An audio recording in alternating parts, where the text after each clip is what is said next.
নমস্কার বন্ধুরা, দিওয়ালির দিন রাত্রি পেজে আবারও আপনাদের স্বাগতম জানাচ্ছি। আজকে রান্না হবে বড় আলু দিয়ে ট্যাংরা মাছ। এই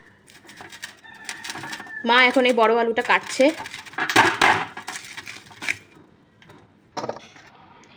এই দেখুন, হয়ে গেল আলু কাটা। লবণ হলুদ দিয়ে মাছটা ভাজা হয়ে গেছে। শুকনো মরিচ 2 টুকরো করে দিলাম, 2টো তেজপাতা দিলাম। এখন দেবো একটু জিরে। দক্ষিণাঞ্চলে ম্যাক্সিমাম লোনা জলে মাছ পাওয়া যায়, তাই একটু পেঁয়াজ রসুন দিতে হয়।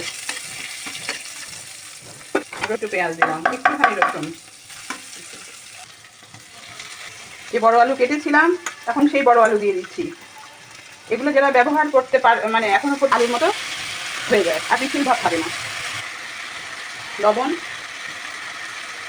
হলুদ আর একটু নাড়াচাড়া করে আমি ঢেকে দেবো। আলুটা সেদ্ধ করে নেব। 7 মিনিট পর আলুটা একটু সেদ্ধ হওয়ার জন্য সময় নিয়েছি। এখন আমি ঢাকনাটা তুলছি।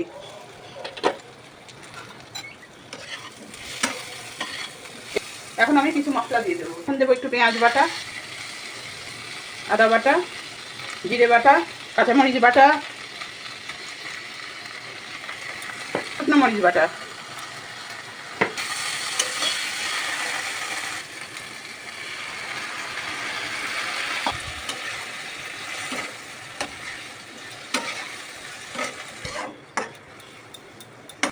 দুই মিনিট পর ঢাকনা উঠিয়ে নিচ্ছি।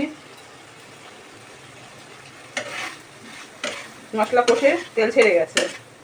এখন আমি পরিমাণ মতো জল দিয়ে দিচ্ছি ঝোলের জন্য।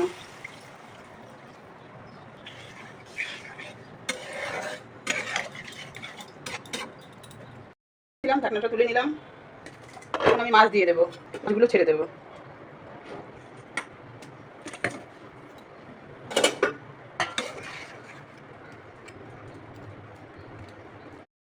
এই দেখুন, এটা তৈরি হয়ে গেল বড় আলু দিয়ে ট্যাংরা মাছের ঝোল।